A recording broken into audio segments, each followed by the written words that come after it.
Bonjour à tous et bienvenue aux Observateurs de France 24. Et cette semaine, nous vous proposons une émission spéciale Iran où au travers du regard de nos observateurs sur place, nous allons vous faire voir ce pays autrement. L'élection d'un président modéré en Iran, Hassan Rouhani, a fait naître beaucoup d'espoir dans le pays, et notamment pour les femmes qui se sont dit que peut-être les règles très strictes qui leur sont imposées allaient être assouplies. Alors le bilan est pour l'instant mitigé selon nos observatrices. Oui, d'un côté, un vent de liberté a soufflé, notamment vous allez le voir dans leurs cheveux.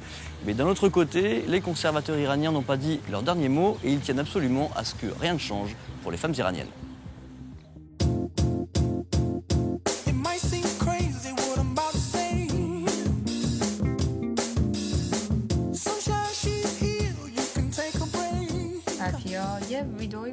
Des jeunes Iraniens ont réalisé une vidéo qui reprend la chanson de Pharrell Williams, Happy. On les voit en train de danser chez eux sur le balcon ou sur le toit. Et ils ont ensuite publié cette vidéo sur YouTube et on les a arrêtés à cause de ce clip. Pour moi, ils n'ont pas été arrêtés parce qu'ils ont enfreigné la loi ou même parce que les filles ne portaient pas le voile. On les a juste punis parce qu'ils montrent qu'il y a plus de liberté en ce moment dans le pays et les conservateurs ne veulent pas ça. En les arrêtant, ils ont envoyé un message à la jeune génération. Ils leur ont dit « Ne faites pas ça ». Moi, je ne vois pas quel était leur crime. Ils étaient heureux et ils le montraient, c'est tout. Il y a aussi une page Facebook qui a été créée récemment. Des Iraniennes y envoient des photos d'elles sans le voile. On les voit en train de conduire, sur la plage, en ville. Le message de ces femmes, c'est qu'elles espèrent qu'un jour, elles pourront faire la même chose sans se cacher. Qu'elles auront le droit d'enlever le voile. Cette page montre à quel point cette question du voile est importante pour les femmes. Je pense que la majorité des femmes sont contre cette obligation de porter le hijab. C'est une bonne façon de protester contre les choses avec lesquelles nous ne sommes pas d'accord en utilisant les réseaux sociaux. En Corée du Nord, les gens n'ont droit qu'à 3 types de coupes de cheveux. Nous, en Iran, ça nous fait rire. C'est ridicule. Mais si on y regarde de plus près, on est dans la même situation. On ne peut pas décider comment on s'habille. C'est quoi leur problème avec le haut de notre crâne? En Iran, on peut voir les cheveux qui dépassent du hijab à l'avant et même à l'arrière. Ce n'est pas vraiment un voile islamique. Ici, il n'y a que le sommet de notre crâne qui semble encore poser problème.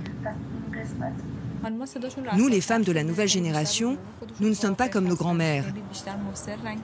Nous sommes prêtes à nous battre pour nos droits. Nous ne nous sentons pas dépendantes des hommes de notre famille. Et ça, c'est un problème pour un gouvernement islamique comme le nôtre. On continue avec un best-of spécial Iran et attention, les images amateurs que vous allez voir vont sûrement un peu perturber les clichés que vous avez sur ce pays. Regardez ce que ces étudiants iraniens ont fabriqué avec les moyens du bord. Il s'agit d'un drone qui pourrait servir selon eux à surveiller les côtes du pays pour repérer les nageurs en détresse. Ici, on le voit en démonstration dans la mer Caspienne, au nord du pays. L'engin est très peu cher, il est simple d'utilisation et surtout pour une fois, c'est un drone qui ne tue pas, mais qui sauve des vies. Vous vous rappelez peut-être cette tempête de sable énorme qui a balayé Téhéran il y a quelques semaines. Eh bien, certains internautes iraniens considèrent que leurs autorités auraient pu prévoir la catastrophe qui a tout de même fait 5 morts et prévenir leur population.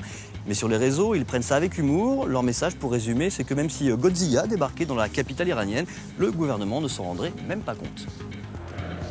En Iran, les musiques occidentales sont normalement interdites. Mais ça, c'est la règle officielle, car en réalité, même dans la rue, on trouve maintenant des groupes qui jouent tous les types de musique.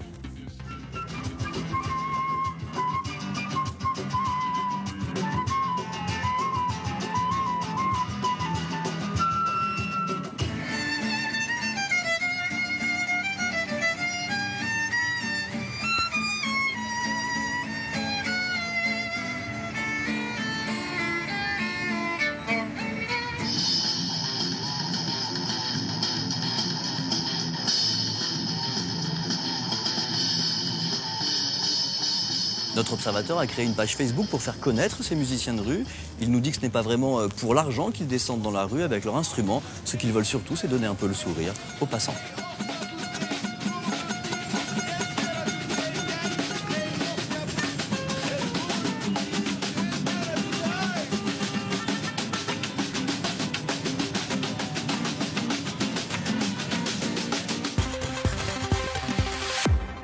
Vous aussi, si vous voulez nous montrer votre pays autrement, n'hésitez pas à contacter nos journalistes pour leur raconter votre histoire et devenir des observateurs de France 24.